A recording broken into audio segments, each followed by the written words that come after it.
लोकसभा चुनाव 2024 से पहले सबकी नजरें इसी बात पर बनी है कि क्या मोदी सरनेम मामले में राहुल गांधी अपने आप को गुनहगार साबित कर पाएंगे।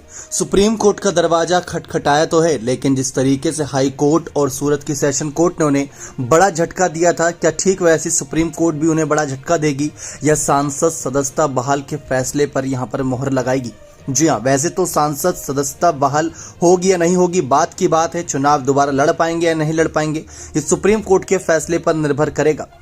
लेकिन राहुल गांधी की तरफ से जो याचिका दर्ज कराई गई है उसमें कुछ पॉइंट्स लिखे गए हैं, वो पॉइंट्स आप सभी को बताते हैं। वीडियो थोड़ी लंबी होगी लेकिन जानकारी पूरी मिलेगी आप सभी को कि राहुल गांधी के द्वारा क्या क्या बातें रखी गई हैं सुप्रीम कोर्ट के सामने, जिसके जरिए जस्टिस DY चंद्रचूड़ जब वो सारी बातें पढ़े, उस पर दलीलें दें, उस पर सुनवाई हो, तो दोनों ही पक्षों को ध्यान में रखकर, बातों को ध्यान में रखकर इस बार फैसला सुनाया जाए। क्योंकि गुजरात हाईकोर्ट के फैसले पर अभिषेक मनु सिंघवी ने कई सवाल खड़े किए थे। तो एक रिपोर्ट के मुताबिक याचिका में कहा गया है कि मोदी एक ऐसा अपरिभाषित समूह है जिसका कोई आकार नहीं है। इसके करीब 13 करोड़ लोग देश के विभिन्न हिस्सों में रहते हैं और वे अलग अलग समुदाय से ताल्लुक रखते हैं। वही भारतीय दंड संहिता की धारा 499 और 500 के तहत मानहानि का अपराध सिर्फ एक परिभाषित समूह के संबंध में माना जाता है। इसमें कहा गया है कि IPC की धारा 499 के तहत मोदी शब्द लोगों के संघ या संग्रह की किसी भी कैटेगरी में नहीं आता। जी हाँ, दूसरा यह है कि स्पेसिफाइड लोगों के संबंध में था बयान। याचिका में कहा गया कि राहुल गांधी का बयान शिकायतकर्ता के लिए खिलाफ नहीं था, जो कि पुणेश मोदी शिकायतकर्ता उनके खिलाफ नहीं था। इसमें कहा गया है कि राहुल गांधी ने ललित मोदी, नीरव मोदी और भारत देश के प्रधानमंत्री नरेंद्र मोदी का जिक्र करते हुए टिप्पणी की थी। सभी चोरों का सरनेम एक जैसा क्यों होता है। इसमें कहा गया है कि टिप्पणी साफ तौर पर स्पेसिफाइड व्यक्तियों के संबंध में थी, इसलिए उससे शिकायतकर्ता पुणेश ईश्वर भाई मोदी को बदनाम नहीं किया जा सकता। टिप्पणी को विशिष्ट व्यक्तियों के संदर्भ में एक विशिष्ट संदर्भ में संबोधित किया गया था। अब तीसरा पॉइंट यह है कि याचिका में कहा गया है कि शिकायतकर्ता ने यह नहीं दिखाया कि वह कैसे प्रभावित हुआ है। शिकायतकर्ता ने स्वीकार किया कि वह मोड़वाड़ी समाज से आता है।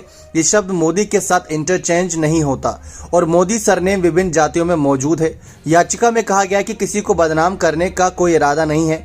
टिप्पणी 2019 के लोकसभा अभियान के दौरान एक राजनीतिक भाषण का हिस्सा थी और शिकायतकर्ता को बदनाम करने का कोई इरादा नहीं था, इसलिए अपराध के मानवीयकरण का अभाव है।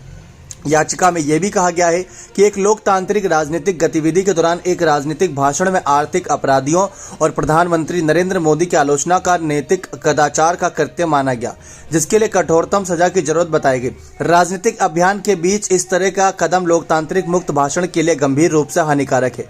यह किसी भी प्रकार के राजनीतिक संवाद या बहस को खत्म करने वाली एक विनाशकारी मिसाल कायम करेगा।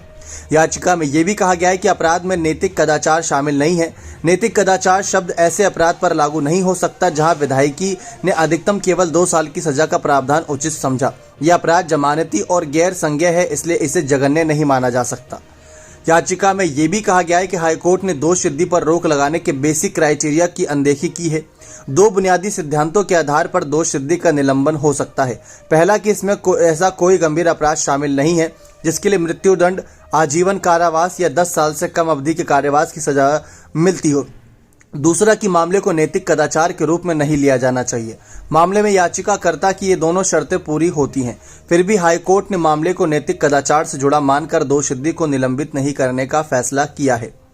अब आपको बता दें कि लोकतंत्र की नींव को पूरी तरीके से नष्ट कर देगा ये मामला, ऐसा राहुल गांधी की याचिका में कहा गया है। दरअसल याचिका में कहा गया है कि मामले में हाईकोर्ट का फैसला अभिव्यक्ति की आजादी और लोकतांत्रिक प्रक्रिया को प्रभावित करता है। इसमें कहा यह भी गया है कि अगर इस विवादित फैसले पर रोक नहीं लगी तो यह स्वतंत्र भाषण, स्वतंत्र अभिव्यक्ति, स्वतंत्र विचार और स्वतंत्र बयान का गला घोटेगा। अगर राजनीतिक व्यंग्य को आधार माना जाएगा तो कोई भी सरकार की आलोचना करने वाला कोई भी राजनीतिक भाषण नैतिक कदाचार का काम बन जाएगा। यह लोकतंत्र की नींव को पूरी तरीके से नष्ट कर देगा। तो ये राहुल गांधी के द्वारा फैसले थे, कुछ याचिका में जो बातें कही गई। क्या आपको लगता है इनमें से किसी भी पहलू को गौर करके जस्टिस DY चंद्रचूड़ राहुल गांधी की सजा पर रोक लगाएंगे? अपनी राय कमेंट सेक्शन में जोड़ दीजिएगा। बहुत बहुत धन्यवाद।